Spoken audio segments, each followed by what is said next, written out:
Today on 15 on 15. Prime Minister Mike Eman represents the Dutch Kingdom at the United Nations. Plus, we have details on the latest Ebola vaccine. And we find out more about the TEDx Inspiring Sessions.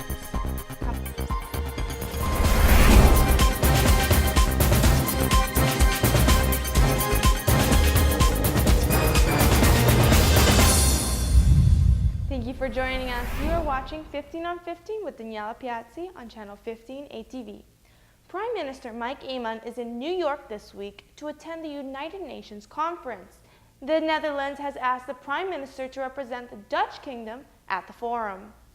The Netherlands requested that His Excellency Mike Eman be present at the United Nations conference to discuss mostly the obstacles that the Caribbean regions are facing in the area of security and climate changes. Now let me ask you to take just a moment to imagine life in many of the SIDS. The first imagination that comes to your mind might be a tropical paradise, pictures of a small island with palm trees surrounded by a placid turquoise sea. And yes, this image is entirely correct when it comes to Aruba, Curos, St. Martin, or any of the other SIDS islands. At the same time, even the inhabitants of paradise have to deal with their share of serious challenges. Some of these are local, some are regional, and some are global challenges. Mike Eman announces that the Kingdom will be organizing an international conference on planetary security, peace in times of global change and environmental challenges. This event will be held on the 2nd and 3rd of November in The Hague at the Peace Palace. The conference will be an annual event in order to maintain an ongoing focus on the important topic. Some may believe, Mr. President, that only large nations can effectively fight climate change. But each country, no matter how small, can contribute to the fight against climate change. In Aruba, we are a small country, but we are seeking to transition off fossil oil by 2020 and to share the lesson we learn with other countries, especially SIDS. We believe, as do many others in the fight, that small island nations can be laboratories to demonstrate how this transition can occur in all countries. And in Aruba, we view the move to renewable energy as part of a broader vision of shared and sustainable prosperity, in which we not only take strong steps to preserve our physical environment for the future and our future generations, but also to ensure our socio-economic and cultural environment prosper actively as well. The United States ambassador to the United Nations gave a special mention to Aruba for the developing sustainability movement. As with their response to climate change, small island developing states have shown real leadership in addressing this challenge, in large part by developing renewable energy sources. Samoa has committed to achieving 100% renewable energy electricity generation by 2017, and Aruba is well on its way to meeting that goal by 2020. In Jamaica, ground was broken earlier this year on the country's largest private sector renewable energy project, a 36-megawatt wind farm.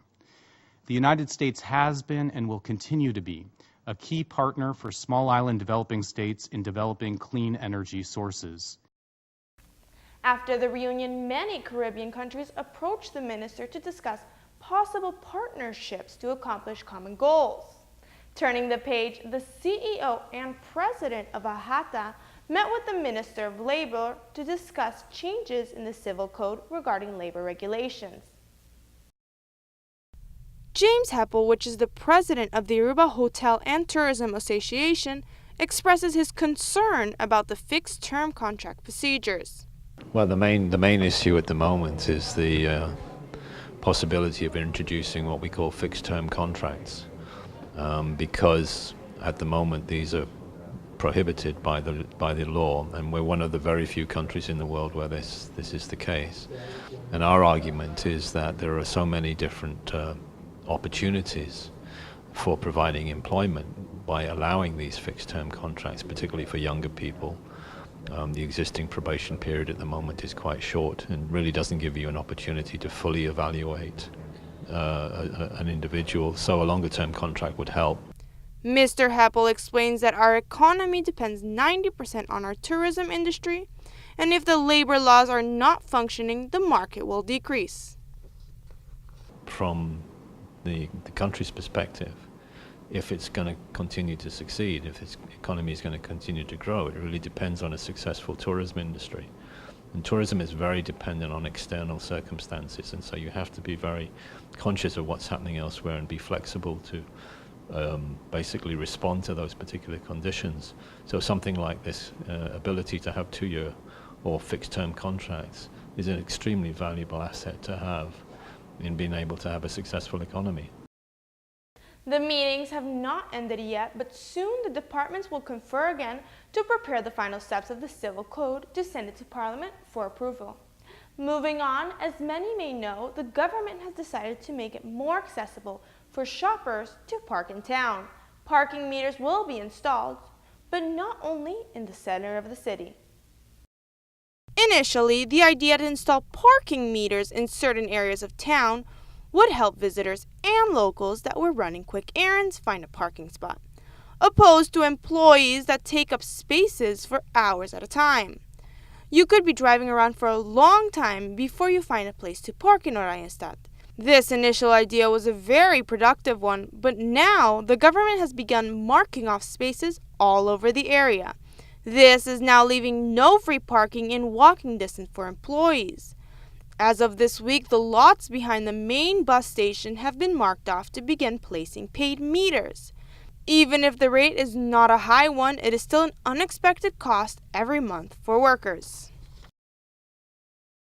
Stay with us because after the break, you will find out about the latest trending lifestyle topics. After the break, get the results on the Ebola vaccine trial.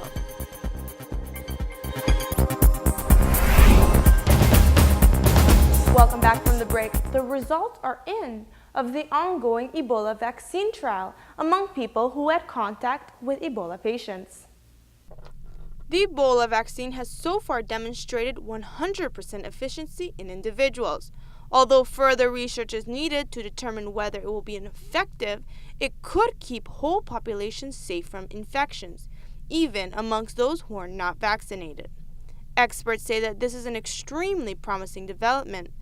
An effective vaccine will be another very important tool for both current and future Ebola outbreaks. The trial did not involve a placebo, but was randomized by a vaccination protocol. This vaccine could save millions of lives from this deadly virus. On another note, many fast food chains have announced that their menus are going all natural. They have committed to remove artificial additives and banned many ingredients from their menus. Meanwhile, in supermarket, food giants manufacturers stated they would be removing artificial ingredients.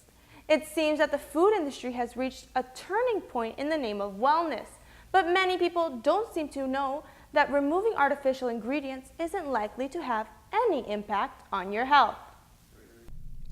Natural and artificial flavors really aren't that different. The actual chemicals that these two kinds of flavors may be exactly the same. Marketers don't explicitly claim that removing these ingredients would make their food healthier. Instead, they use words like clean, better, simpler, and quality. Then why are companies making these very costly reformulations? Well, they are making a rational business decision, giving their customers what they want in hopes of creating more satisfied, loyal patrons. The recent boost in transparency can be beneficial, but it's worth remembering that what makes food junk is not chemicals, and what makes food healthy is not their absence.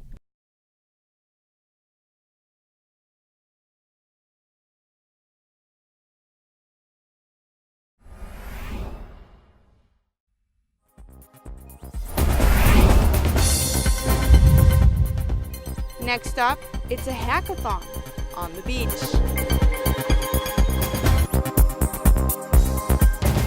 Welcome back from the break. TEDx Aruba has been preparing for their second inspiring session that will be taking place this weekend. During the Love Festival, TEDx Aruba will be hosting a beach hackathon.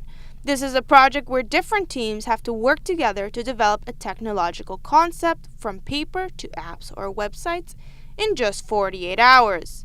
The theme of this contest will be happiness. So it's quite exciting. So a hackathon is a gathering of a few people to build an app or something on the desktop, anything technology.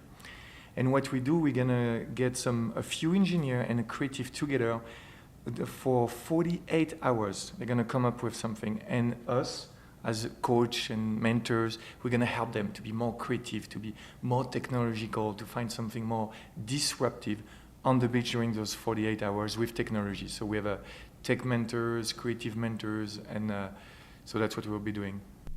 Many hackathons take place worldwide, but the original aspect to this one is that it will be held on the beach, and both technology experts and non-experts will be joining.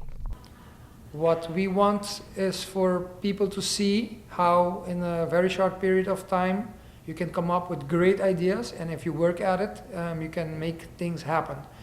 Startups and all over the world start like this. They have a wild idea, and by sitting together and brainstorming and trying to figure out the ins and outs, you come up with something that's more real than just a wild idea. And that's how companies like Airbnb started. That's how companies like Uber started. Very young guys came up with a wild idea, and it became a huge company. So that's what we hope that can come out of this type of events.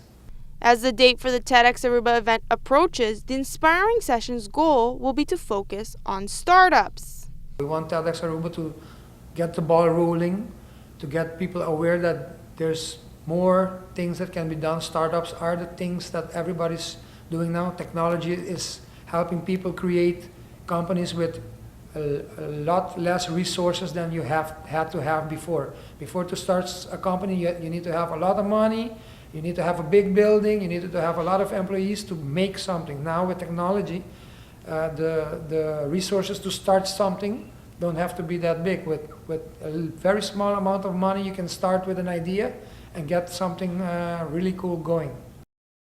TEDx will be held at the John F. Kennedy School, since it was the first school of technology on the island. For more information on Inspiring Sessions or the final event, you can visit TEDxAruba.com. Thank you so much for watching. I hope everyone has a great weekend, and be sure to tune in on Monday at 7:15 p.m. for more 15 on 15.